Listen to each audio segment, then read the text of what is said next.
ግን ያው ወንድምህ የሞተው በመስቀል የሞተው እንግዲህ ወይም ደግሞ የተገደለው የተጠረቀው ከመንገድ የተወገደው በመስቀል ዲያብሎስ ነው። ኢየሱስ ክርስቶስን እንደተበደለ ነው እንደሚቆጥሩት እንደተበደለ እንደተሰቃየ ወይም ደግሞ በቃ ሳይፈልግ እንደተሰቀለ አድርገው ነው እንደሚያስቡት። ወንድምህ የተገደለበትን ሽጉጥ እንዴት አንገት ላይ ታንጠለጥላለህ ሲሉ እኮ ክርስቶስ ሳይፈልግ እንደተሰቀለ አድርገው ነው የሚያስቡት። በተለይ ደግሞ በትግርኛ ተናጋሪ እንትን በስነ ስርዓት ተዘጋጅቶ ፈረንጆቹ እዚህ ጀርመን ሀገር አበሻን ኦርቶዶክስ በተለይ ያድናል። እስከ ኢትዮጵያ ትግራይ ክልል እየሄዱ የራሳችን ልብስ ለብሰው ሹሩባ ሳይቀር ተሰርተው በቤታቸው ጀበና ቡና እያፈሉ ባሎቻቸው እንኳን ቂጣ ሁላ ድፎ ዳቦ እየሰሩ ምናምን ነገር በደንብ የኛም ባህል መስለው እስከ ትግራይ ክልል እየሄዱ በስነ ስርዓት ኦርቶዶክስን ምን ያህል እንደሚያዳክሙ አውቃለሁ። እና በሳቀስ ነበርና ልክ ባለቤቴ እንዳለችው እነሱ ጆዋ ዊትነስም ልክ የሙስሊምና አይነት ተመሳሳይ ነገር አላቸው። እነሱም ትንሽ እንትን ያደርጉኝ ነገር ምንድነው እንዴት መስቀል ተሸክመህ ትዞራለህ? አሁን ለምሳሌ ወንድም የተገደለበትን ቢላ ወይ ጩቤ እንዴት አንገት ላይ አንጠልጥለህ ትሄዳለህ? እና በዚሁ ላይ አንተ ባስተማርከው መሰረትና እኔ በደንብ ጥያቄ ምንድነው ብዙ ሰዎች አሁን የተሳሳተ መንገድ ላይ ካሉ እኔ እንደነበርኩት ማለት ነው የተዋህዶ ልጆች እንዴት እንደሚጠፉ አንደኛ እኔ ምሳሌ ነኝና የጠፋውበትን መንገድ መናገር ፈልጋለሁ። ያው መጥፋት የጠፋሁት ያው ከተወለድኩ ጀምሮ ነው የጠፋሁት ማለት ይቻላል። ምክንያቱም ያው ተወለድኩ ተዋህዶ ነኝ። እናቴ ብቻ ነች ያሳደገችኝ እና ቤተክርስቲያን አልፎ አልፎ እንሄዳለን። ያው ከእንትን ተሳልመን እንመለሳለን። እናቴ ጠዋት እንዴት ተነስታኛል ለመቀስቀስ ሂዳ ጸሎቷን አድርሳ ምናምን ትመለሳለች። ከዛ ውጪ ተዋህዶ ሆኜ ነው ያደግኩት። ሌላ ማቀው ነገር የለም። እና እንደውም አንድ ጊዜ ትዝ ይለኛል አብይ ጾም ሲደርስ እንትን እኔ በጣም 7 ዓመት ካለፈ በኋላ በጣም ለመጾም ፈልጌ ጾማለሁ ብዬ እንደምንም ፈቀደችልኝና ከዛ የሆነ ቀን 3-4 ቀን ከጾምኩ በኋላ ይጎዳል በሚል ቅቤ አድርጋ ፍርፍር አበላችኝ። እኔ ሳላቅ ማለት ነው ይጎዳል በሚል ነው። እና የተናደድኩት እኔ አረሳም። ምክንያቱም በጣም ፈልጌ ነበር ከበላው በኋላ ነው ያወቅኩት እና በጣም እንትን ብዬ ነበር እና እንደዚህ ነበር። ግን ከዛ በኋላ የሆነ ሰዓት ላይ እያደክ ሰው ሲመጣ የሆነ መመራመር ይፈልጋል እና ጴንጤዎች ገጠሙኝ። የሆነ አንዳንድ ነገር ይናገሩ ጀመር እና ከቤት ያጠፋኝ ከእምነቴ ትንሽ እንትን እንዲያደርግ ያደርገው ምንድነው እናቴ አቡነ አረጋዊን በጣም ተወዳቸው ነበርና ሁሌ ሻማ ታበራለች። አንድ ቀን እንትን ሆነ ሻማውን ስታበራ ዘገየችና የሆነ ከሰዓት ላይ ወይኔ ዛሬ ለካ አቡነ አረጋዊ ናቸው ረስቼ ብላ ልክ ሻማውን አበራችና ታናሽ እህቴ ሳታቅ ሻማው ጋር ስትጠጋ ፀጉሯ ተቃጠለ እና ማዘር አሁን ያው የእሳቸው ቁጣ ነው ብላ ነው ያሰበችው የአቡነ አረጋዊ እና እነዚህ አይነት ነገር ሲናገሩ እኔ ያንን ነገር እንደ አብነት ይሄንን እንዴት ታዩታላችሁ ስላቸው ያው በቃ ይሄው አንድያን እንዳልነህ ነው እና ያው በቃ የሆነ ምክንያት አገኙ። እኔም ምክንያቱ ዕውቀትም የለኝም። በዛው እንደዚህ አይነት ቀዳዳዎች ነበሩና ከዛ ወደ ጴንጤዎቹ አካባቢ ጀመርኩ። እየሄድኩ እንትን አይ ነበር ሞክር ነበር። ከዛ እዚህ ሀገር ጀርመን ሀገር ስገባ ደግሞ አንድ የጆሆቫ ዊትነስ አገኘው ተዋወቅን። በጣም ረጋ ያለ ጥሩ ልጅ ነው። እሱም ይነግረኝ ጀመር። ከዛ በኋላ ደግሞ የሱንም ነገር ደግሞ ትንሽ ሳበኝ እና እሱም ደግሞ ይዞኝ ሄደ። እነሱ ቤተክርስቲያን ሄድን። ስርዓታቸው ምናምን የሚያደርጉበት አይነት መንገድ ምናምን አየው። በቃ ያ ስርዓታቸው ብቻ ነው የተመቸኝ። በቃ ስነ ስርዓት አድርገው ቁጭ ብሎ ሱፍ ለብሶ ምናምን በስነ ስርዓት እንትን የሚደራረጉትን ነገር አየው። ያ ደግሞ በቃ ከዛም የሆነ የተበላሸ አይነት ሁኔታ ላይ ሆንኩ። ብቻ አንድ እርግጠኛ የነበርኩት ነገር ምንድነው ተዋህዶ ቤተክርስቲያን ትክክል አይደለም። ብቻ ሌላ ትክክል የሆነ መንገድ ላይ ነው ፍለጋ ሲሄድ ነበረውና ባለቤቴ እንደተናገረችው እግዚአብሔርንም ምናልባት አይቶልኝ እንዲቶሎ ሊጋለጥልኝና ወደ ቀና መንገድ ሊመልሰኝ የቻለው ብዬ የማስበው ጸሎት እናድርግ ብላኝ እሷ ቆጭ ስትል እኔ አባታችንም ራሱ አልችለውም ምንድነው እባክህን ቀና መንገዱን አሳውቀኝ ብዬ ነው የምነሳው። ሌላ ምንም ነገር አልጨምርም። ምክንያቱም አላቅማ ምን ልበል። ከዛ በፊትም በሙስሊም መንገድም ብዙ ተሞክሬያለሁ። አለ በሚባል እምነት ሞክሬያለሁ ማለት ይቻላልና እባክህን ቀና እንዴት ሞክርክ? አይ ሙስሊም ጓደኛ ነበረችኝ። ሱዳንም ነበርኩ። ያው በሱዳን ነው የመጣሁትና በእርግጥ ከእሷ ጋር በጭራሽ እንትን አልነበርኩም። እምነቱም ምኑም ቤተሰቦቿ ደስ እንዲላቸው እኔና እሷ ተስማማን። በውሸት እሺ እላለሁ ብለህ እባክህን እሺ በል ምናምን ስትለኝ እሺ አልኩ። ግን አብረን ስንኖርም የራሴ መጽሐፍ ቅዱስ አለኝ። መጽሐፍ ቅዱስን እና የሆነ ጊዜ ላይ አብረን ስንኖር እንደውም ትበሳጭብኝ ጀምራ ነበር። መጽሐፍ ቅዱስ አነባለሁ፣ ዝም ብዬ ያገኘሁትን መጽሐፍ እየከፈትኩ አነባለሁ። ይሄ እዚህ ሀገር ከመግባቴ በፊት ነው፣ ሱዳን እያለሁ እና ከዛ በኋላ እኔና እሷ የሚያስማማን ነገር ለማግኘት ሲባል ራሴን ለማሳመን ሞከርኩ። ያው በእሷ ዙሪያ ያሉ ጓደኞቿ ምናምን ቀደም ስትነግር የነበረው ሙስሊሙ ጓደኛዬም እሱም ይመክረኝ ነበር እንደዚህ እና ሌላ ምንድነው ትንሽ ወደ ራሴም ጥያቄ ያስገባኝ እነሱ የሚናገሩት ነገር አለ። ባለፈው አንተ በትምህርት ላይ አንስተው ነበር፣ ስንፈጠር እኮ ሙስሊም ነው የተፈጠርነው፣ ለምንድን ነው በጥምቀት የምንቀየረው? ፈጣሪ ለምን እንደዚህ አይነት ነገር ሲሉ ከዛ በኋላ ደግሞ ሌላ ደግሞ ትንሽ ያንገዳገደኝ እንትን ነገር ደግሞ መጀመሪያ ህገ ሙሴ ነበር፣ ከዛ በኋላ ክርስቶስ መጥቶ ቀየረው፣ ከዛ በኋላ ደግሞ መሐመድ መጥቶ ቀየረውና አሁን ድሮ ክርስቶስ ሲመጣ በሙሴ ህግ ላይ የቆሙ ሰዎች ነበሩ፣ ከዛ በኋላ ደግሞ በክርስቶስ ህግ ላይ የቆሙ እና አሁን መሐመድ ላይ ነውና እነዚህ አይነት ነገሮች ትንሽ ያወዛግቡሃል፣ ምንም እውቀት ለሌለው ሰው ማለት ነው። ለራሴ ህይወት እንዲመቸኝ በሚል ሁኔታ ላይ ማለት ነው በቃ ለመቀበል በማድርገው ጥረት ነው እና ከዛ በኋላ እዚህ ስመጣም እንደዛው የነዚህ ጆሃቫ ዊትነስ ነው የሚባሉት፣ በዚያ ሀገር ነው የሆዋ ዊትነስ እና እነሱም ጋር ትንሽ እንቀሳቀስ ነበርና ልክ ባለቤቴ እንዳለችው እነሱ ጆሃቫ ዊትነስም ልክ የሙስሊምና አይነት ተመሳሳይ ነገር አላቸው። እነሱም ትንሽ እንትን ያደረጉኝ ነገር ምንድነው እንዴት መስቀል ተሸክመህ ትዞራለህ? አሁን ለምሳሌ ወንድም የተገደለበትን ቢላ ወይ ጩቤ እንዴት አንገት ላይ አንጠልጥለህ ትሄዳለህ? እና በዚሁ ላይ አንተ ባስተማርከው መሰረትና እኔ በደንብ ጥያቄ የተፈታልኝም ነገር በዚሁ ላይ ያው ክርስቶስ ሳይሆን ክርስቶስ መስቀሉ ላይ ቢሰቀልም የተገደለው ወይም ደግሞ የተሸነፈው ሰይጣን ነው እና ለዛ ነው ያው ግን ያው ወንድምህ የሞተው በመስቀል የሞተው እንግዲህ ወይም ደግሞ የተገደለው የተጠረቀው ከመንገድ የተወገደው በመስቀል ዲያብሎስ ነው። ኢየሱስ ክርስቶስን እንደተበደለ ነው እንደሚቆጥሩት፣ እንደተበደለ እንደተሰቃየ ወይም ደግሞ በቃ ሳይፈልግ እንደተሰቀለ አድርገው ነው እንደሚያስቡት። ወንድምህ የተገደለበትን ሽጉጥ እንዴት አንገት ላይ ታንጠለጥላለህ ሲሉ እኮ ክርስቶስ ሳይፈልግ እንደተሰቀለ አድርገው ነው የሚያስቡት። ትክክል። በቃ እንትን ነው ሳይፈልግ ብቻ ሳይሆን በቃ ተገድሎበታል እዛ። እዛ እንትን እንደዚህ ቅርብ ቦታ ላለ ሰው እንደኔ ሊመስል ይችላል። ራስም ትጠይቃለህ። በእርግጥ እኮ ክርስቶስ እዛ ተገድሏል፣ ግን መርጦ ራሱ የኛን ኃጢአት ለመውሰድ እንደሆነና እዛው ላይ እየተሸነፈና እየሞተ ያለው ሰይጣን እንደሆነ ሲገባ በኋላ ላይ በእርግጥ አንተም ያንን ነገር በመስቀሉ ማሸነፍ እንደምትችል ነው የሚገባ እና እኔም የገባኝ ከዛ በኋላ ለካ መስቀሉ ምናልባት አሁንም እንደተናገርከው ወንድም የተገደለበት ሲሉ ያው የተኛው ወንድማቸው እንደሆነ ምናልባት ግልጽ ሊሆን ይችላል እና በዚህ በነገራችን ላይ በተለይ እዚህ ሀገር የሚኖሩ እሺ ዛሬ ላይ ሆነህ የሃይማኖት ትምህርት ያስተማርኩትንም ሰምተህ ያለፈውን ጊዜ ስታስበው ያስቃል አይደል?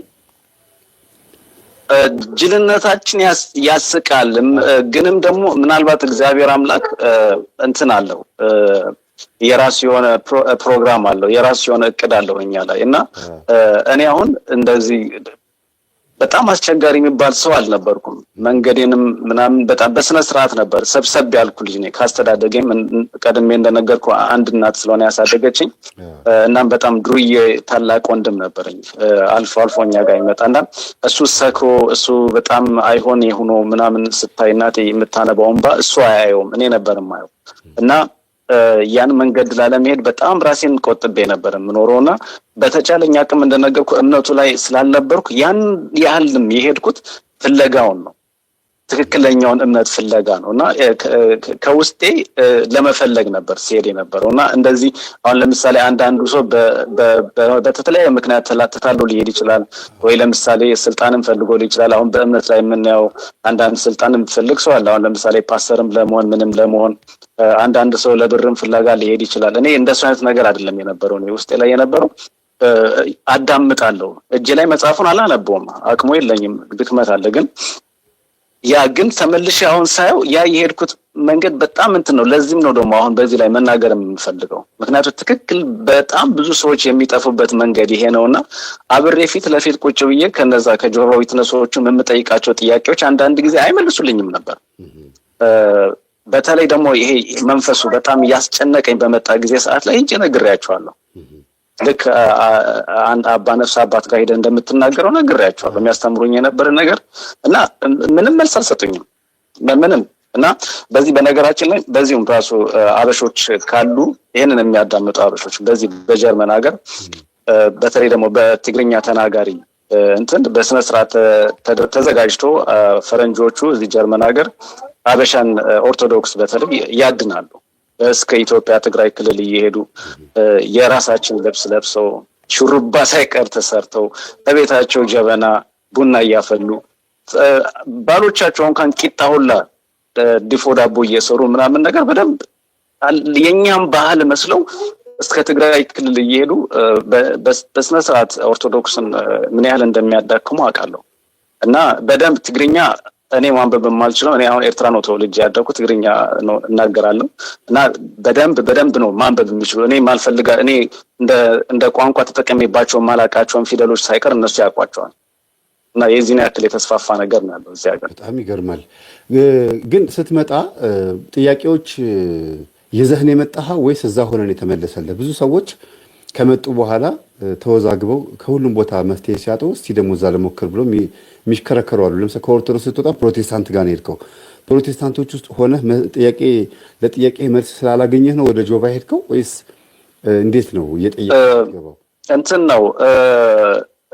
ነው እኔ ሁሉም ጋር ሲሄድ ወስኛ አይደለም፣ ልቤ አርፈውበት አይደለም። ምክንያቱም ቀና ትክክለኛው መንገድ ስለሆነ የኔ ፍላጎት እጄ ላይ ያለውን ነገር አላቆም። ያኮ ትልቅ ችግሩ። ከዛ ግን ብሄድም ጴንጤዎቹ የሚያስተምሩትን ነገር አያለው፣ ግን ልብ የሚያሳርፍልኝ ነገር አዎ ይሄ ነው የሚለውን ነገር አላገኘውም። ከዛ ግን እመላለሳለሁ፣ እሄዳለሁ፣ አልፎ አልፎ እነሱ ጋር እሄዳለሁ፣ ለመስማት እሞክራለሁ። ይሄ እንዳለው ሆኖ እነሱ ጋር ጴንጤዎቹ ጋር ሙሉ በሙሉ እጄ ሳልሰጥ በዚህ ደግሞ የጆሆባ ዊትነሶቹን ደግሞ ተገናኘው። ከዛ እነሱም ጋር ደግሞ እንደዚሁ ሄድኩ። ሁለቱም ጋር ሄድ ነበር፣ እዚህም ጋር ሄድ ነበር፣ እዛም ጋር ሄድ ነበር።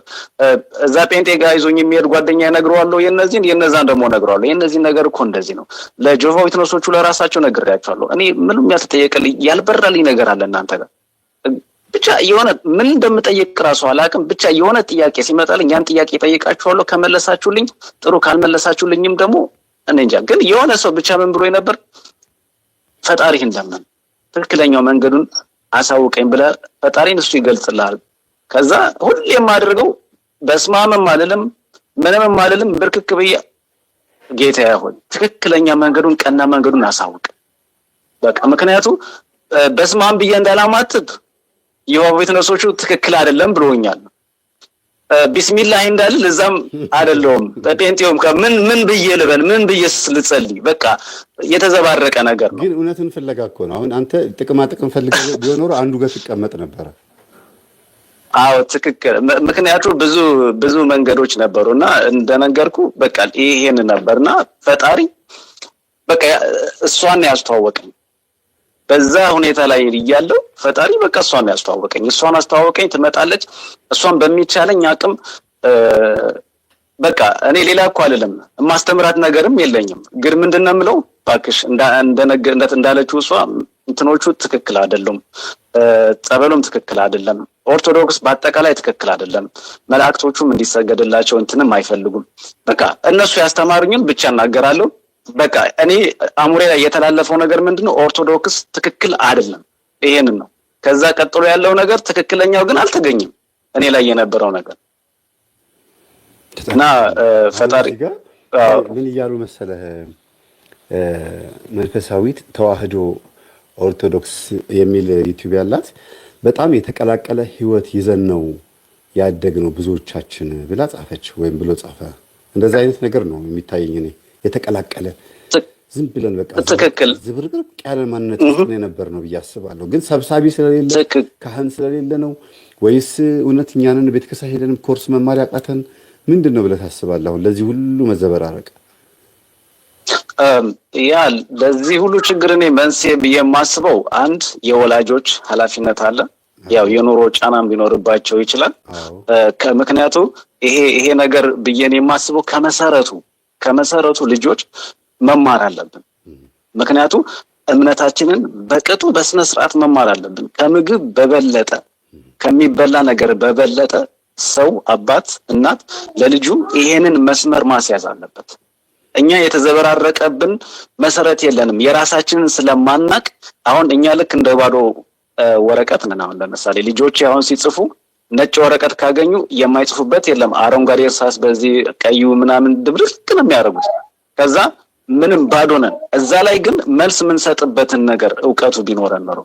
አሁን እግዚአብሔር ይመስገን መምህር ግርማን ብዙ አእምሯችንን ከፍተውልናል። እኔ ስለ መምህር ግርማ የሆነ ትንሽ ነገር ብናገር ራሱ ደስ ይለኛል። ብዙ ሰው የማይናገረው ሰው አለ። ምክንያቱም ማናስተውል መምህር ግርማ መንፈስ እንደሚያስወጡና ያን ጸጋ እንዳላቸው ብቻ ነው የሚነገረውና እኔ ግን የበለጠ ያስተዋልኩት ምንድነው ይሄንን ችግር ከደረሰብኝ በኋላ መንፈስ እኔ ላይ ከተጋለጠ በኋላ ገዳም አዲስ አበባ አካባቢ ያለው ገዳም እጄ እጠመቅ ነበርና መምህር ግርማ እግዚአብሔር ይመስገን በጉባኤያቸው እጄ ላገኛቸው እያለሁ እና ከዛ በፊት እዛ የምጠመቅበት የነበረው ገዳም የገጠመኝ ምንድነው እየተጠመቁ አንድ አባ ምን አሉኝ፣ እሳቸው እየገሰጹልኝ ነበር መንፈሱንና እኔ ይገርማል እንደዚህ ነው መንፈሱን መገሰጸው እንደ ግርማ መምህር ግርማ እንዲህ እሳቸው እንዳሉት ነው ዘንጠል ለማድረግ ፈልጌ አይደለም። እንደ ግርማ እዩልኝ አይደለም እንደ ግርማ እኔ እንደዚህ ነው የምገስጸው ምናምን እያሉ ይነግሩኝ ነበር። አሁንም ድረስ የሚቆጨኝ ለምን እንዳልነገርኳቸው አላውቅም። ብቻ ለእሳቸው ክብር ስል ዝም አልኩ። እሳቸውንም አሁን ተሳስተዋል አልተሳሳቱም ለማለት በእሳቸው ላይም ለመፍረድ አይደለም። ግን መናገር የፈለኩት ምንድነው እነኚህ አባ እዚህ በገዳም ላይ እኔ እዛ መገኘቴ እንደኔ አይነት ዱርዬ የነበረ ልጅ ወራዳ የነበረ ልጅ እንደኔ አይነት የማይረባ ልጅ አይደለም ገዳም ቤተክርስቲያን እንኳን በቅጡ ተሳልሞ የማያውቀውን ሰው እኔ እዛ መገኘቴ የመምህር ግርማ ፍሬ ነው። እሱም ብቻ አይደለም እኔና ባለቤቴ ባሳቸው ባስተማሩን መሰረት አስራት በኩራቱ አወጣን። እህቷም አለች። እነሱም እንትን ብዬ የያዝናቸውን አቅማችን ያለውን ሰብስበን ሂጄ ነው ለገዳሙ የሰጠሁት። ያን ነገር ለመምህር ግርማ አይደለም የሰጠኋቸው፣ ብሩንም ቢሆን ለእሳቸው አባት እና ለቤተ ክርስቲያኑ ነው ያስረከብኳቸው። ይሄ የመምህር ግርማ ውጤትና መምህር ግርማ በድፍረት ወጥተው በአደባባይ እንደዚህ ቆመው እኛን ማስተማር በመቻላቸው ነው። እና ይሄን አባ ይሄን ነገር ሲናገር እኔ ታዝቤያለሁ። ግን ቢሆንም ለጊዜው ገናም አዲስም ስለነበሩ አወዛግቦኛል፣ ቅርም ብሎኛል። ግን ቢሆንም የመምህር ግርማ ፍሬ ነኝ እኔ እዛ ቦታ ላይ መገኘት እዛ የተቀደሰ ቦታ ላይ መገኘት መቻሌ ራሱ የመምህር ግርማ ፍሬ ነውና በብዛት እንደዚህ በብዙም ያለው ጸበል ላይ የሚገኙ እንደዚህ አይነት ቦታ ላይ የሚገኙ በጣም በተለይ ወጣት በሚባል ደረጃ በብዛት በመምህር ግርማ የመጣና ፍሬ ነው። ከዛም በመቀጠል ደግሞ አንተም ያቅምህን እያደረግ ብዙ ሰዎች እያፈራና ወደ ትክክለኛ መንገድ እያመጣ ነው መምህር እና የተሳሳተ አመለካከት ላለው ሰው ብዙ ሰዎች እኔም በጣም የተሳሳተ አመለካከት ነው ያለኝ። ንጹህ ልብ ከያዝን ንጹህ ልብ ነው የሚያስፈልገው ሰው ንጹህ ልብ ከያዝን እናም ደግሞ በቃ ብዙ መጸለይም አይደለም ብዙ መለመንም አይደለም። እኔ ብዙ ለምኜው አይደለም እግዚአብሔር አምላክ ሰከንድ አትፈጅብኝም እኮ ባለቤቴ አባታችን ብላ እስክጨርስ ድረስ ነው ተንበርክኬ ብድግ ብያለሁ። እባክህን ቀና መንገዱን አሳውቀኝ። ምክንያቱ እሱ ጸሎት ከማስቀደም በፊት ቀና መንገዱን ሳቅ ነው ምን ብዬ መጸለይ እንዳለብኝ ማቀው። አይ ንጹህ ልብና ትክክለኛ የሆነ እውነተኛ ሰው ስለሆንክ መጽሐፈ ምሳሌ ምዕራፍ 23 ቁጥር 23 ላይ እውነትን ግዛት እንጂ አትሽጣት ይላል። አንተ የምትፈልገው እውነትን ስለነበረ እውነት ደግሞ ክርስቶስ ስለሆነ ክርስቶስ ደግሞ የሚገኘው አድራሻው የት እንደሆነ አሳይተዋልና በጣም ደስ ብሎኛል። አመሰግናለሁ። እግዚአብሔር ያክብርልኝ። ቤተሰቦቼ ወንድማችን ከተናገረው ውስጥ ያገኛችሁትን ቁም ነገር ጻፉልን እስቲ። ወንድማችን በፊት ይቅበዘበዝ ከነበረበት የሃይማኖትም ያስተሳሰብም ፍልስፍና ውስጥ አሁን ደግሞ ካለበት ሁኔታ ለመመስከር ያበቃው እውነት ስለ መናፍስት ሴራ ስላወቀ ብቻ ነው ወይ? አይደለም። የመናፍስትን ሴራ ማወቅ ራሱ ይቻላል አንድ ጥግ ነው። ግን ደግሞ ራስንም ማወቅ የመሰለ ነገር የለም። በቃ ራሱን ማወቅ ቀደም እኮ ነገርኩት። ባለማወቃችን ዘመን ስንናገር የነበረው ሐሳብ ያስቃል ስለው አይ ማሳቅ ያስቃል፣ ግን በየዋህነት የምንሄድበት ጊዜ ስለነበረ ያሳዝናል ያለው። አዎ። ስለዚህ ወንድማችን በጣም እናመሰግናለን። ሌላ የምትነግረን ነገር አለ? ብዙ ነገር መናገር የምፈልገው በዚህ ላይ መመስከር የምፈልገው ነገር ያው እንደኔ አይነት ሰው ነው ለማስተማር የፈለኩት። እኔ ለማስተማር ሳይሆን ያው መናገር እስኪ ይወቁት ለማለት ነው። ባለቤቴ እንዳለችው የመላእክት ስዕል ላይ እኔ ብዙ እንትን አልነበረኝም። ያው እንደተናገርኩት እምነቱም አልነበረኝም ማለት እምነቴ ርቋል ከዛ ላይ እና በሚገርም ሁኔታ በመንፈሱ ሲያዝ ሰማዕቷ ቅድስት አርሴማ ነች ያሰረችልኝና ባለቤቴ ከቦርሷ የማይጠፋ የቦርሳ ስዕል ነበራት እና እዚህ ጀርባዬ ላይ ያደርጋልኝ በሚገርም ሁኔታ። በዚህ ላይ ደግሞ በደንብ መናገር የምፈልገው እንዴት በጣም ደግሞ በተለይ በመቁጠሪያና በስዕል በመላእክቶች ስዕል ብዙ እምነት የሌላቸውና ጥያቄ ያላቸውን ሰዎች እኔ መንፈሱ እኔ ላይ ሲጋለጥ አልተሰወርኩም። በጣም በሚገርም ነገርና ብዙ ሰዎች ይሰወራሉ። እኔ ግን የሚሆነው የሚደረገው የሚባለው እኔ ራሴ መንፈሱ ላይ ሆኖ የሚለውን ነገር እሰማው ነበር። እንዴት ነው መንፈሱ 80% ነው፣ እኔ 20% ነኝ። እሰማለሁ፣ አያለው፣ ልቦናዬ ከኔ ጋር አይደለም ማለት መንፈሱ ነው ሙሉ በሙሉ የተቆጣጠረኝና መንፈሱ የሚሰማውን ስሜት ይሰማኝ ነበር እና ስሉ እኔ ጀርባ ላይ ልክ እንደዚህ ይዛ ስትጸልይ ባለቤቴ ከጀርባዬ ጋር ሆና እንደ እሳት ደግሞ ማለት ነው ልክ ለምስክርነትም እንዲሆነኝ ልክ በስዕሉ ልክ ነው ጀርባዬ ላይ ታትሞ የቀረው ማለት ነው።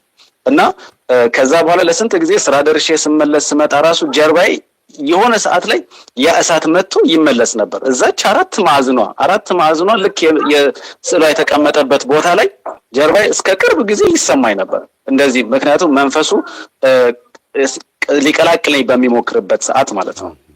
እና ከዛ ውጪ ደግሞ ሰማዕቷ አርሴማ ሁሉንም ነገር እንትን አድርጋልኛለች። እና ደግሞ ቅዱስ ጊዮርጊስም እንደዚሁ በትምህርት የሆነ የስራ መለወጥ ሁኔታ ላይ የሆነ ትምህርት ነበረኝና መንፈሱ አስቸገረኝ። በቀላል ማለፍ የምችላቸውን ፈተናዎችን እንትን አደረገብኝ። የሆነ የኮምፒውተር እንትኖች ነበሩና የሚታዩ ምናምንና በጣም በትልቅ ማየት የነበረብኝን ነገር አጠፋብኝና ማየት አልቻልኩም። እና ከዛ ልክ ከፈተናው ስወጣ እንደወደኩ አውቄ ከፈተናው ስወጣ መንገድ ላይ ጮኸ መንፈሱ፣ ብቻዬን እየሄድኩ ማለት ነው። ከዛ ቤት መጥቼ በጣም ስቀጠቀጥ እንትን ስል ከዛ መንፈሱ እንደ አዲስ ቤት ጮኸና አዎ እኔ ነኝ፣ አሁን ግን ቅዱስ ጊዮርጊስ አስሮኛል፣ በሚቀጥል ስትፈተነው ፈተናውን ታልፈዋለህ አለኝ። ልክ እንዳለ ደግሞ ቅዱስ ጊዮርጊስ ረድቶኝ ፈተናውንም አለፍኩት ማለት ነው። እና ሌላ ትልቁ ምስክርነቴ ደግሞ ሶስተኛ ልጃችን ይሄ እዚህ አጠገብ የሆነው የሚበጠብጠው ሲወለድ ማለት ነው። አሁን የ3 ዓመት ልጅ ነው።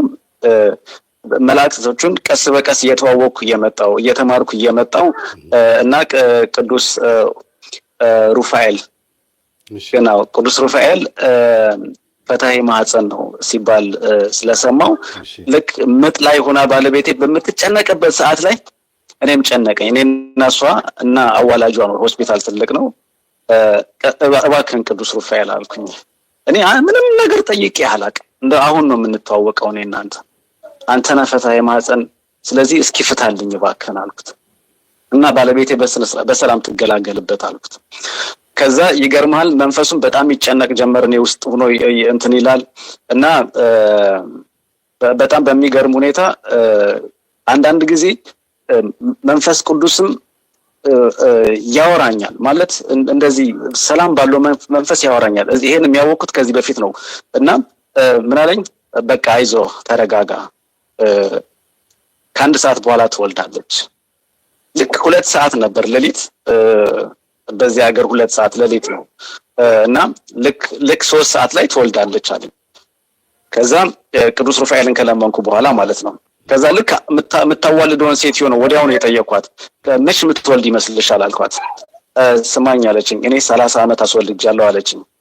አሁን ልትወልድ ትችላለች፣ ነገ ልትወልድ ትችላለች፣ ከሳምንት በኋላም ልትወልድ ትችላለች። የምጥ ይሄ ነው የሚባል ነገር የለውም አለች። ማለት በኤክስፒሪየንስ እና ይሄን ብራ መናገር አይቻልም። ምጥ ከሴት ወደ ሴት በጣም የተለያየ ነው። 3 ልጆቿን ስትወልድ ባለቤቴም በጣም የተለያየ ነው እና በቃ እንዴት ማህፀኑ ምን ያህል እየከፈተ እንደሆነ ምን ያህል ሴንቲሜትር እየከፈተ እንደሆነ ያያሉ። ግን እዚህ ነው አሁን ነው ከዚህ እንደዚህ ማለት አይችሉም። በቃ ምጡ መጣ በቃ እስኪ መች እንደመውለድ እንደሚችል እንትናችን። ምክንያቱም አሁን ልክ በዚህ ሰዓት አሁን በነበረችበት ሰዓት የመጀመሪያ ልጄ ሲወለድ 3 ቀን የፈጀባት ባለቤቴ እንዲሁ እንዳማጠች 3 ቀን። አሁን ግን በቃ 1 ሰዓት ነው ያለኝ። ባለቤቴ ስነግራት 1 ሰዓት ነው የቀረሽ፣ 1 ሰዓት ይቀርቶሻል፣ በቃ እኔ ቅዱስ ሩፋኤል ጋር ጠይቄያለሁ ስላት ነው ያለችው። እንዴ እኔ እኮ ደስ ብሎኝ ነው የምነግርሽ እላታለሁ። እንዴ 1 ሰዓት ነው ያው ምጥ ያለ ሰው ለካ ሌላ ነገር ነው። እና ግን በሚገርም ሁኔታ ማለት ነው መምህር ልክ እኮ ሰዓቱ እያየሁ ነው። ልክ በትልቅ ሰዓት ቲክ እያለ ነው የግድግዳውን ልክ 3 ብሎ 0 ሲል ጭንቅላቱ ወጣ። ልክ 3 ሰዓት ከ2 ደቂቃ ሙሉ ሰውነቱ ወጣ። ወረቀቱ ላይ ያለው 3 ሰዓት ከ2 ደቂቃ ነው። የሚገርም አላንተ እኔ ለራሴ በጣም ነው እስኪ ገርመኝ ድረስ እኔ ባለቤቴን ነግሬያታለሁ። በነገራችን ላይ ለአስወላጇም ነግሬያታለሁ። በ3 ሰዓት ትወልዳለች ብያታለሁ። ከዛ በኋላ ምን አሰብ ይችላል ያ ይሆናል አለችኝ። ያው መቀበል የማይፈልጉት ነገር ስላለ ማለት ነው። እና እነዚህ ምስክርነት የምመሰክራቸው ነገር ነው። እና ሌላው ደግሞ በጣም ሰው በቃ በእንደዚህ አይነት ያዘው ሁለተኛውን ምስክርነት ያዘውና አንዲት ነርስ እንደዚሁ ምን አለችኝ ኢንተርቪው ሳረጋት መምህር ከህዝቡ ይልቅ እኛንን ብዙ የምንማረው አለችኝ። አንደኛ በሰው ተፈጥሮ እንማራለን በመውለድ በሕክምናው በምን ሁለተኛ ደግሞ ሊታከሙ የሚመጡ ሊወልዱ የሚመጡ እህቶችም እናቶችም ወንድሞችም በሚጸልዩት ጸሎት ሲድኑ አይናችን ያያላሉ። በቃ ፊት ለፊት እንላለን። የሚገርም አይነት ህመምተኞች በሽተኞች ወይም ነፍሰ ጡሮች ይመጣሉ። ምንም ጸሎት የማያውቁ ደግሞ ይመጣሉ። ምንም ሃይማኖት የሌላቸው እና በሕክምና ቦታ ላይ እግዚአብሔር በደንብ ይጠራል። በጭንቅ ቦታ ላይ በእስር ቤት በተለያዩ ቦታዎች ላይ እግዚአብሔር በደንብ ነው የሚጠራውና አንዳንዴ በህይወታችን ውስጥ ልናያቸው የሚገቡ ቦታዎች አሉ። እስር ቤት፣ ሆስፒታል፣ መራብ፣ መጠማት፣ መሰደድ እንደዚህ አይነት ነገሮችን እንደው አይምጣብን እንጂ ከመጣ በጸጋ መቀበሉ የህይወት ኤክስፒሪየንስ ነው ብሎ ማለፉ አሪፍ ነውና እውነት የተናገርከው ነገር ተጽዕኖ ፈጥሯል። ብዙ ሰዎች እኔም እያሉ ነው። እሺ እና ሌላ መናገር የምፈልገው ነገር ምንድነው እንደዚህ በተለይ በውጭ ሀገር ያላችሁ ሰዎች እንደኛ አገር ቤት እንኳን ያለው ጸበል ጋር መሄድ ይችላል። ሰውም አለ ቶሎ ቄስም ይገኛል፣ የነፍስ አባትም ይገኛል። እኛ ጋር አስቸጋሪ ነው። በጣም ፈታኝ ወቅት ላይ ፈታኝ ሰዓት ነበር። እኔ ባለቤቴ ነኝ ብቻዬን ምንም አላውቅም። እሷም የዛን ያክል ጠንካራ አይደለችም። ፈጣሪ ግን ከኛ ጋር ነው። እኔ መናገር የፈለኩት መንፈስ ቅዱስ የሚጠብቀን መልአክ አለ ሲባል መምህራንተን ብዙ ጊዜ ታስተምራለህ። ዝም ብሎ አይደለም። እኔ እሱን ነው መናገር የፈለኩት እና ልክ እዛ ሬስቶራንት ቄሶች ጋር እንድትወስደኝ ተብሎ ነው ቤተሰብ ጋር ሄደን ቤቱ እንትን ነበር የመላእክት ምስሎች ስዕሎች ምናምን ስለነበሩት መንፈሱ ሊያስቀምጠኝ አልቻለም። እኔ የለኝም ግን በቃ እንውጣ ብያት ነው ይዤ ወጣሁት እና ተያይዘን ወጣን። ከዛ ያ ቤቱ ተቆለፈ። ሰዎቹ በሙሉ እንዳለ ስራ ናቸው። እዚህ ሀገር በጣም እስኪመለሱ ድረስ መጠበቅ ነበረብንና እሺ ውጭ ዞር እንበል ብላ አንድ ካፌ ይዛኝ ገብታ መንፈሱ ድንገት ተነሳና በምን ጸጥታ አድርገው ሲቲ ውስጥ ነው ከተማ ውስጥ ነው እና ሬስቶራንት ነገር ነው። ለ3-4 ሰዓት ይሆናል ትታገላለች። ወደ 5 ሰዓትም ሊሆን ይችላል። ረጅም ሰዓት ነው። እኔ አውቃለሁ፣ እሰማለሁ፣ አያለሁ ግን ምንም ማድረግ አልችልም። አካላቴን ማዘዝ አልችልም። ሰውነቴን ማዘዝ አልችልም። ትለምናለች። ሰዎቹ ግራ ገባቸው። ሬስቶራንት ያሉ ይገባሉ ይወጣሉና መጮህ ይፈልጋል። ማን እንደሚይዘው አላውቅም። መጮህ ይፈልጋል። ማን እንደሚከለክለው አላውቅም። ሐሳቡ እዛ ጋር የነበረው ምንድነው እንደዚህ አስጮሆ ምናምን እንደ እብድ ሆስፒታል የሆነ ዶክተር መጥቶ ምናምን ነገር ቄሶቹን ጋር ሳልሄድ በቃ እኔ እንዳልፈወስ ነው በቃ እንትን በቃ ወደ ዶክተር ጋር ወደ ምናምን በቃ መርፌ ለማስወጋት ምናምን ነው በቃ ጥረቱና ማን እንደሚይዘው አላውቅምና በጣም ሰዎች ውስጥ ተረበሹ በጣም እዛ ሬስቶራንት። ከዛ መጥተው መጠየቅ ጀመሩ እየተደጋገሙ።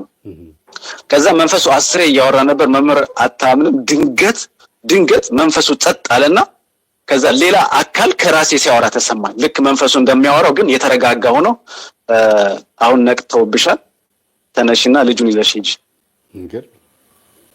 እንዴ! ከዛ ደነገጠች። እኔ እኮ ቤቱን አላውቀውም ትላለች። ችግር የለውም ልጁ ስለሚያውቀው ራሱ ይወስድሻል። ከዛ ሰዎቹ እኮ ቤት የሉም ማለች። አይ እዛው ስደርሽ እዛ ይመጣሉ ሰዎቹ፣ ብቻ ይዘሽ ውጪ፣ ሰዎቹ ነቅተውብሻል። ከዛ ብድግ ብሎ ከዛ ያን እንደዚህ አይነት ቃላቶች መልእክት ካስተላለፈ በኋላ ጥፍት ነው የሚለው። ከዛ ደግሞ መንፈሱ ተነሳ።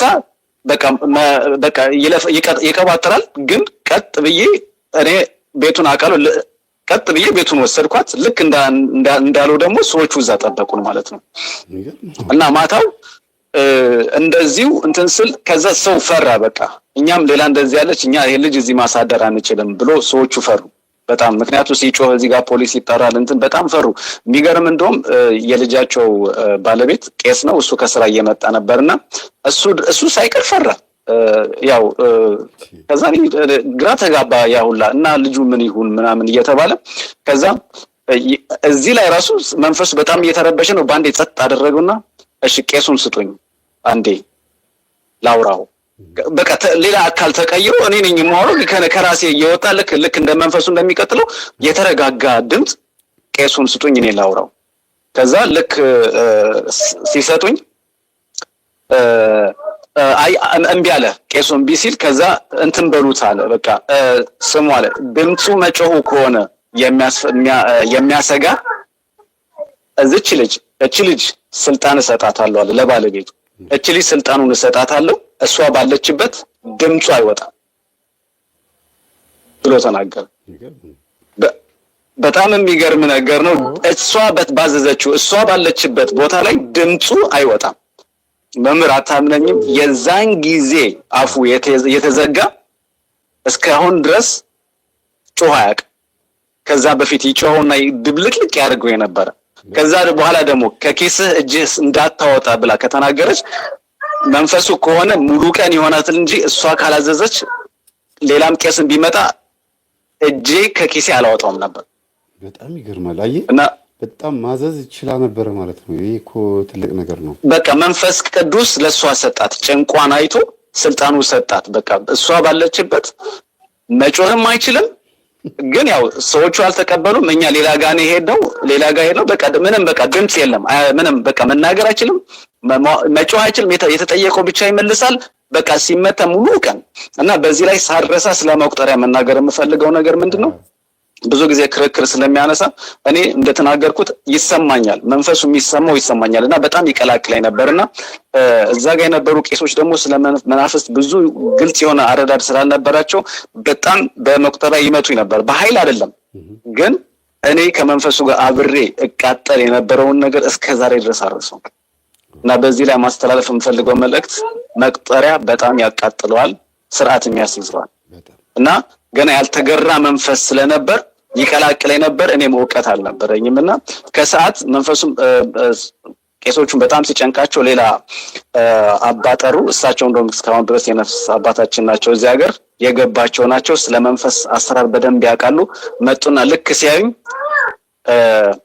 እንዳትቀላቅለው ሲሉ የዛኔ ባነንኩ። 2 ቀን ሙሉ ነው እዛ ቤት በጸሎትም በግርፊያም በእንትን በጣም በመቁጠሪያም እየተገረፍኩ አብሬ ከመንፈሱ ጋር አብሬ እየተገረፍኩ የነበረው እና ልክ እሳቸው ሲመጡ እንዳትቀላቅለው ሲሉ ወይኔ ብዬ እዛኔ እኔም ባነንኩ። በቃ እየቀላቀለኝ እንደነበር ምክንያቱም ሁሉንም ነገርም አብሬ ሰማው አብሬ አየው ነበር እና ይሄንን መልእክት ነው ማስተላለፍ ፈለኩት። እና በጣም ብዙ የሚነገር የሚወራ ነገር አለ፣ ግን እግዚአብሔር ይመስገን ይሄንን መናገሬና ማስተማሬ በቂ ነው። ሌላ ሰዎችም ያስፈልጋቸዋል። እግዚአብሔር ፈቅዶ እኮ ነው አሁን 1 ሰዓት ሙሉ ከእግዚአብሔር ያለሁት እና ይሄንን ያላሰብኩም እኔ አሁን አንድ 20 ደቂቃ እንኳን አንዳንድ ሰዎችን ባናገር ብዬ ነበረ። ይሄ የእግዚአብሔር ፍቃድ ነው፣ የእናንተ ሐሳብ አይደለም። በጣም ነው የማመሰግነው። እግዚአብሔር ያክብርልኝ፣ ልጆቻችሁን ያሳድግላችሁ። ግን አለ የምትሉትን ችግርና ስቃይ መከራ እንዴት ነው ማድረግ ያለባችሁ? እንደ ጸጋት እንደ እንትን ተቀበሉት፣ እንደ አንድ መውጫ። ይሄ መጥፎ ነገር ነው የገጠመኝ ብለህ የገጠመህ መጥፎ ነገር እንደሆነ ሁሉ እግዚአብሔር መጥፎ ነገር አመጣብኝ ሳይሆን ማለት ያለብህ ሊያስተምረኝ ይሄ ነገር ወደ ህይወቴ መጥቷል ነው የሚባለው። ልማር ነው የመጣው በቃ እንጂ እኔ እንድከስር፣ እኔ እንድሞት፣ እኔ እንድጎዳ፣ እኔ እንድሰቃይ የሚፈልግ አምላክ አይደለም ያለኝ ብለህ ነው ማሰብ ያለብህ። አይደለም እኔ እንደዛ ይቅርታ አቋረጥኩ እንጂ እኔ እንደ ችግር አይቼው አላውቅም። እኔ መጀመሪያ ላይ ምን ነው ባልተጋለጥ ያልኩበት ሰዓትም ነበር። ማለት መከራው ሲበዛ እንደዚህ ምክንያቱም ገና እንደ ለህፃን ልጅ አጥንት እንደመስጠት ማለት ነው። በቃ ምንም በዛ ሁኔታ ላይ ሆኜ እንደዚህ መንፈስ ምክንያቱም እንደተናገርኩት በጣም ነው የሚወረኝ። በጣም ፍርሃት ይወርሰኛል። በጣም አስቸጋሪ ጊዜ ነበር፣ ግን አስተምሮኛል። በጣም በቃ ምናልባት ያልተሸኘለት ሰውም ካለ ያልወጣለት ካለ ደስ ሊለው ነው የሚገባው። እኔ አሁን በጣም በሱ ላይ በጣም ብዙ በርትቻለሁ። በጣም ብዙ ጸሎታችን፣ ስግደታችን እግዚአብሔር በሱ ፍቃድም ነው 3 ልጆች የተሰጠኝ በ3 ልጆች የተባረኩትና ይሄንንም ቀላል አይደለም። በዚህ በጎን አለ፣ በዛውም ልክ ደግሞ ስርዓትም ያስይዘኛል። አሁን ለምሳሌ ሰው ውጭ ለመውጣት ሲፈልግ አውሬ እንዳለ ካወቀ ይመለስ አይወጣም እና በደንብም ስርዓትም ያስይዘኛል እና በጣም ደስተኛ ነኝ ይሄን ነገር በመፈጠሩ። ከጊዜ በኋላ ነው ግን ያንን ነገር እየገባኝ የመጣው እንጂ አይደለም መምህር እኔ ካንተ ጋር እንደዚህ ሁኜ ለማውራት ይቅርና ባለቤቴ ከፍታ እንኳን ስሰማ ሰውነቴ በጣም ነበር የሚረበሸው፣ በጣም ነበር የሚጨንቀኝ። ጠርቼ አይደለም ግን መንፈሱ አይፈልግም፣ ሰላም አይሰጠኝም። እሱ ሰላም ስለማያገኝ እኔም ሰላም አላገኝም ነበርና በዛው ለመስማት በጣም እቸገር ነበር። ከስንት ጊዜ በኋላ ነው ራሴን አለማመጄ በድፍረት እና መንፈሱን በዛው ልክ እየደከመ ይመጣልኝና ብዙ ትምህርት አግኝቼበታለሁ። ብዙ ነገር ተለውጧል። አይደለም ከዚህ ከጥፋትም ወደ እንትን ስለተመለስን በጣም ጥሩ ነገር ነው ያገኘሁበት። ጎበዝ ሚስትን ያለች እህትህ ናት፣ እናትህ ናት፣ ጓደኛህ ናት፣ ሁሉ ነገርህ ናትና እግዚአብሔር ረድቶሃል፣ አግዞሃል። ይሄን የመሰለ ነገር ደግሞ በሰው ሲመሰከር ደስ ይላል። ሰውም ኮሜንት እየጻፈ ያለው እሱን ነው። በራሱ አንደበት ልትመሰክረው ማትችለው ግን እንደ ተአምር ወይም እንደ አንድ የሚገርም ነገር ስለምንቀራረብ ብቻ ልታወራኝ ትችላለች። በውስጥ በኩል እደውላችሁና ነገ እናወራለን። ነገ እግዚአብሔር ከፈቀደ አንድ 20 ሰው 30 ሰው ቴሌግራም ላይ ስለማናገር እናንተም ጋር ደውላለሁ። በዚህ በጣም ደስ ይለኛል ማለት በላይቭ ገብታችሁ ግን ይሄን ስለተነጋገርን በጣም ደስ ብሎናል። እንደ ሚስት አይነት ጀግና የሆኑ እህቶቻችን በጣም ብዙ አሉ። ጠንካራ የሆኑ ጀግንነት ሳይሆን ይሄ በቃ ትህትና ያመጣው ንጽህና ነው። ደግሞ ሴት ልጅ ስትበረታ በጣም ጥሩ ነው። ቤተሰቦች ሁልጊዜ እናገራለሁ፣ ሴት ልጅ በመንፈሳዊ ሕይወት ጎበዝ ከሆነች እግዚአብሔርን አመስግኑ። ሚስትህ፣ እህትህ፣ እናትህ ወደ እግዚአብሔር ከተጠጋች አራ እንዲያውም አግዛት። ምን ላምጣ ምን ላርግ ብለህ አግዝ። የእውነቴን ነው የምላችሁ። ዘፍጥረት 6 ላይ የነዛ የወደቁት ፎረን ኤንጅልሶች እነ ኔፊሊም ምናምን የሚባሉት ፍጥረታት ሴቶችን አዩ ነው የሚለው። ደቂቃ ሴቶች ማለት ነው። የሰውን ሴቶች ልጆችን አዩ፣ መረጧቸው፣ ከነሱ ጋርም ግንኙነት ፈጸሙ። ድቅል የሆኑ ራእይት የሚባሉ ልጆችን ወለዱ ነው የሚለውና ሴትን መንፈስ በጣም ያያታል። ከወንድ ይልቅ ሴትን በጣም ጮክ ብሎ ነው የሚያያት፣ በጣም አፍጥጦ ነው የሚያያት። እና ለምን ማህፀን እሷ ጋር ነው፣ ጡት እሷ ጋር ነው፣ የቤት እመቤትነት፣ ባልን የምትቆጣጠርበት፣ አጠቃላይ ብዙ ኢንፎርሜሽን የሚካሄድባት ፍጥረት ነች ሴት ልጅ። ራሷ ጥንቃቄ ማድረግ አለባት። ለዚህ ነው በትህትና እንድትኖር የተደረገው። የበታችነት ሊመስላት ይችላል፣ ግን ፈተና ስላለባት ነው እንዲያውም ተደብቃ እንድትኖር የተደረገውና ሴት ልጅ ካወቀችበት መደበቋ ንግስናዋ ወይም ደግሞ ልዕልትነቷ ነውና በእውነት በመታዘዝ ውስጥ የሚገኝ ጸጋ ቢኖር ሚስትነት ነው እና እድለኞች ናቸው። አንተ በርታ።